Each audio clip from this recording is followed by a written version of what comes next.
Kilala ang Marikina bilang shoe capital of the Philippines dahil nga sa kanilang matagal at tanyag na industriya ng paggawa ng sapatos. Nito lamang June 8, Marikina Mayor Maan Teodoro unveils the newly restored giant shoes na naging landmark nga po sa Marikina City Hall.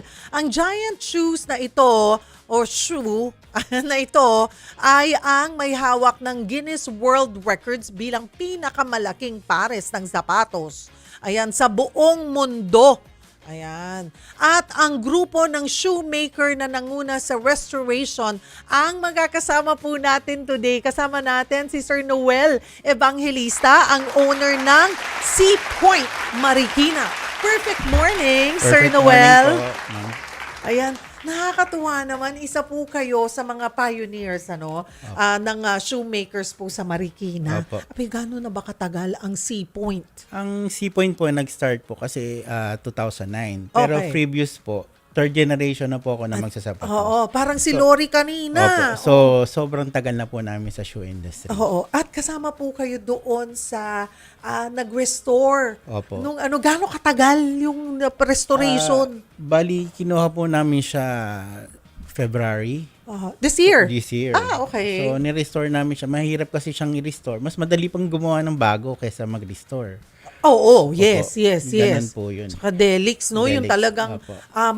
very Mabusisi po. meticulous, yung pag-restore. Ayan, nakikita po natin mga kapatid, ang laki-laking sapatos. Sobrang laki po. Ayan po. Ano yung pinaka-challenge doon sa pagre-restore nito? At paano naman sa inyo napunta yung restoration? Bali na-commission sa amin yan. Hiniling namin kay Mayora Maan na kami na mag-restore. Kasi nga po, medyo matagal na siyang nababad sa baha. Hindi pa po nare-restore. Kaya hiniling namin na baka pwede Kayo na po i-restore na kami. nagkusa. Kapkusa na po kami nag-restore. Kasi yung itsura, hindi nyo na maatim po. makita na Opo. gano'n ang itsura nung nitong sapatos. Opo. Oh, that's good to know po na nandoon yung malasakit. Ay, binigyan ba kayo ng budget or out of pocket din po ninyo yung restoration? Bali out of pocket po namin. Talaga yung ba? restoration. Kasi talagang wala naman pong budget ang aming city. Masyado ngayon. So Opo. talagang tight po yung budget. Kaya sabi ko, i-restore na lang namin ng kusa. At meron ba tayong final na itsura noong restored na sapatos? Ayan, nandun na po ba ulit? Naka-display na po siya. Oo nga pala, in-unveil, kamakailan lamang. Ayan. Well, yan po ang talagang tunay na may malasakit sa Opo. shoe industry. And speaking of the shoe industry sa Marikina, kamusta? May mga challenges, may mga pagkakataon na ilang beses na po namin na ibabalita na nabaha, nalubog, lahat Opo. ng mga sapatos, Sapatos. nagkaroon ng pandemya. Kamusta po ang industriya ng sapatos sa Marikina? Katulad po nung biggest shoes natin, ni-restore po namin. Ganon din po ang resilient ng magsasapatos.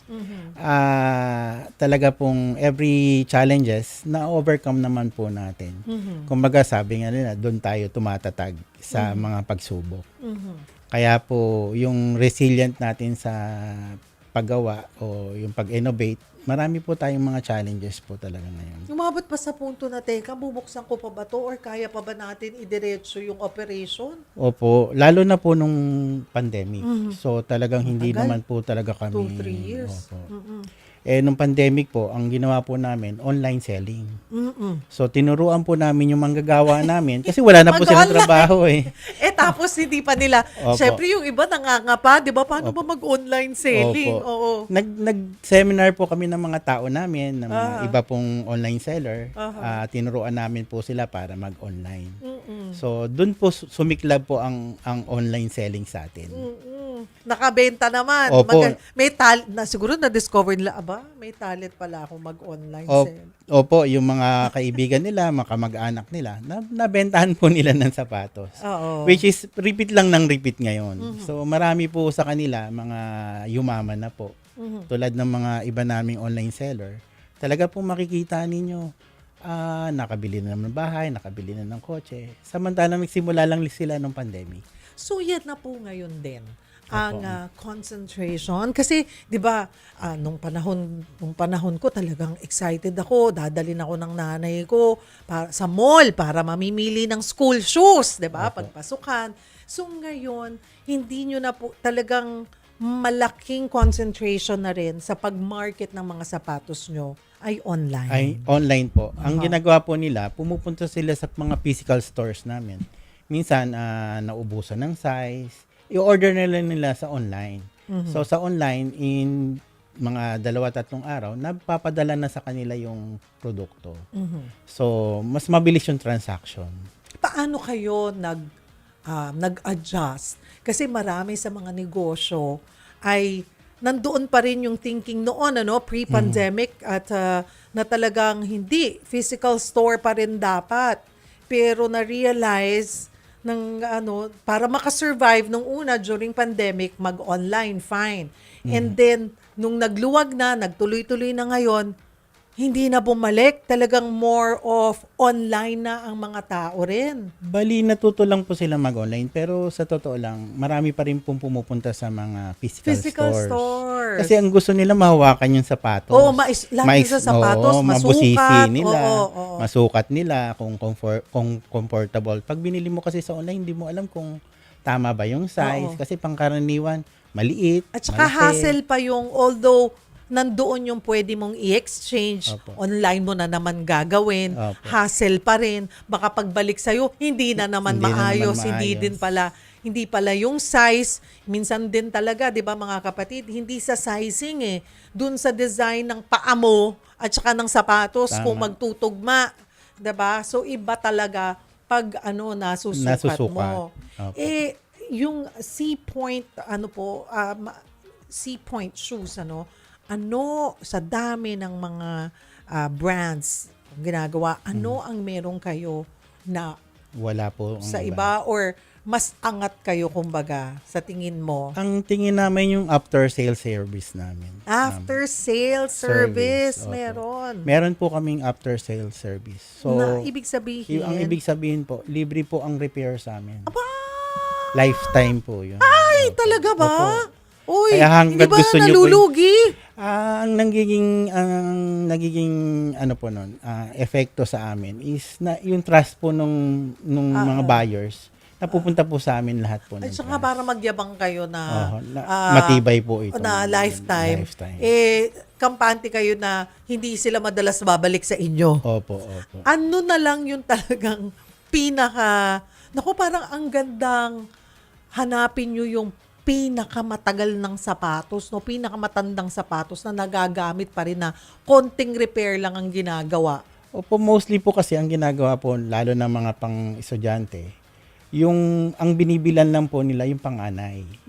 Ngayon, kapag po naluma na po yung ipapa-repair po sa amin, papalitan Papasa po si ng pangalawa, swela, kay ipapasa nila sa pangalawa. Yung so and so on, hanggang 4th generation po nung sapatos, kung 4 na taon na yung sapatos, nagagamit pa po nung sumunod. Nado-document nyo ba yan, Sir Noel? Parang marami po. ang gandang kwento nun. Marami po nagpapatunay po sa Naipopost amin. mo ba yan sa Facebook? Gawin nyo yan. Sige Binigyan po. kitang idea. Yes, oo. Gawan nyo ng kwento yung mga ilang henerasyon nang ipinapasa yung sapatos. Matibay pa rin. Matibay pa rin po. Well, it's school season. Opo. Kamusta po? Dito naman pumik naman po kami ngayong season na to. So talagang marami po kami nabenta. Marami rin po kami na out of stock dahil nga po sa dami po ng dagsa na tao na bumili po sa mga stores namin at sa online din po. Pagdating sa design, paano ba, challenging ba yan? Parang ano kayang design natin or magpapatok for next school year? May mga ganyan din yan, may pumapasok na uso-uso, di ba? Meron po kanya na after meron pong fashion po kasi yan for school shoes.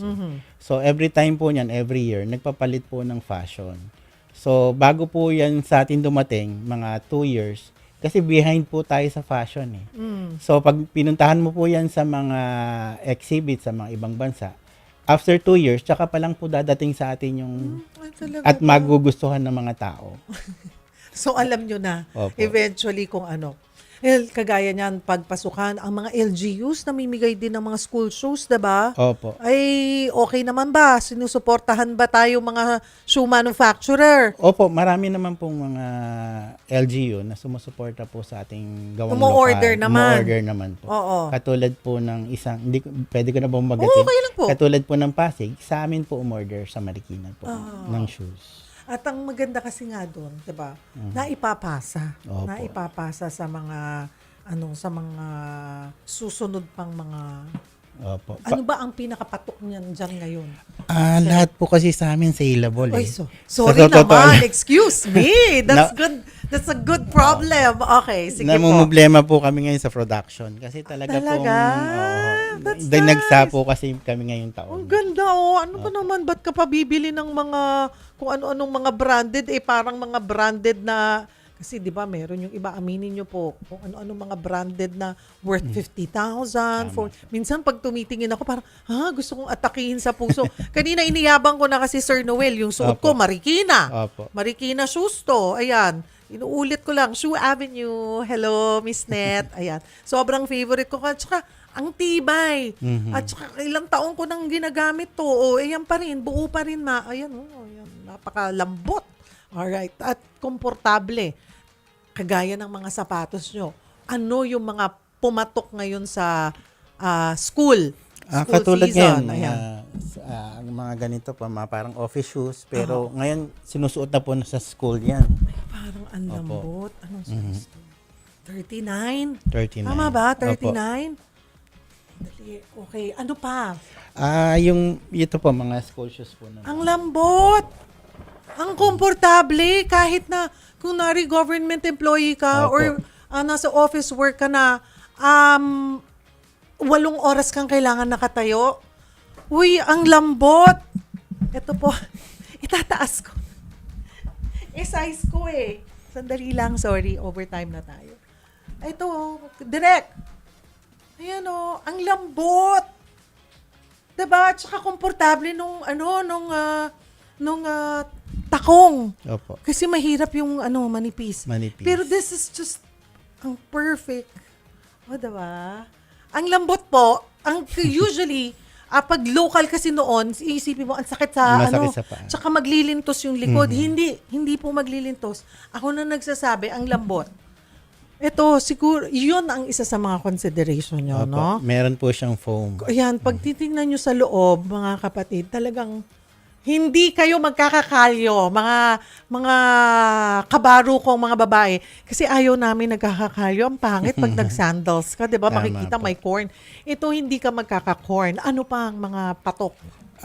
Ito pong mga, sa panlalaki sa mga naman. pambata. Ayan, mga ganyan po. Mga loafer po. Loafers na parang tipong driving shoes. po. Opo.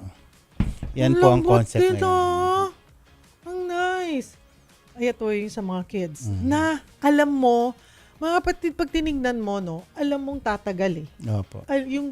Yung stitches, yung kalidad, alam mong tatagal yung sapatos. Sabi mo kanina, may tinitingnan ako yung sabi ko, uy, yung cute nito, yung pong isa. Ayan, sabi ko, maganda to sa jeans, yung makintab. Yung Ano makintab, matawag ayan. doon? Charol? Charol. Charol, ayan. Sabi ko, ay, ang cute nito. Ito pala mga sinusuot ng Mga PNP po. PNP or security, mga SG Security, natin, opo. security guard. Pero this is cute and then naka-jeans ka Opo. lang. So kahit sino pwede. Pwede. Diba? Nako, doon po sa mga interesado na gustong at hindi pa kilala si Sea Point Marikina, paano po ba kami makaka-order o saan po ba namin makikita ang inyong mga design? Opo. I-locate nyo lang po kami katulad po sa internet. So, i-type nyo lang po ang Sea Point. Lalabas na po siya sa inyo po yung mga branches po namin ng Sea Point.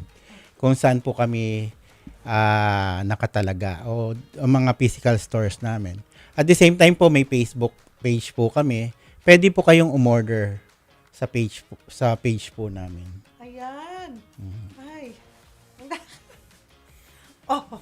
Bakit? Hindi lang ngayon, hindi pang Opo. ano yan hindi pwede, hindi pang PNP sabi nyo? Opo, pang PNP mga po, pang PFP. but Yan po it's- ang namin. kanila. Binibili po nila sa amin. And it's comfortable also. Comfortable. Kahit nasabihin natin, minsan kasi nakikita namin, may nakakaawa naman sila, parang ang sakit-sakit na siguro ng paa at ang init. Hindi po, komportable po itong sapatos na ito. Yun po ang kaibahan po ng sapatos na innovate na po ang Marikina. Hindi lang po siya yung magandang tignan. Kailangan po comfortable. Yes. Oh, you go for comfort. Opo. Tapos na yung mga panahon na tiis ganda. Tiis ganda. Oo. Or yung puro sugat-sugat na yung paa mo eh. Tama. Sige, makangatawanan mo pa rin. Thank you so much for Thank you joining po, us. thank you. Again, invite them na hindi lang siguro ang C-Point but on behalf of the local manufacturers na it's just about time na yung mga binavlog po ninyo, iniyayabang na binibili, ipinapakita na mga ginagamit ay sariling atin. Locally Yan made, nga. Go proudly local po Pinoy tayo. made. Hindi po ba? Go ahead, Sir Noel. Opo.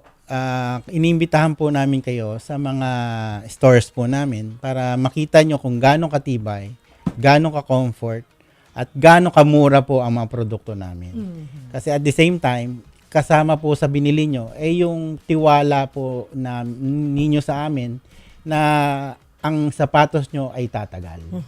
Sa sobrang tibay po ng sapatos namin, naipapasa po pa sa ibang generation. At saan ka na? Nasaan ka? Lifetime repair. Opo. Ayan, na libreng repair sa C-Point. Opo. Thank you so much for Thank you po, joining us thank you. this morning. Ayan po si Sir Noel Evangelista ng C-Point Marikina.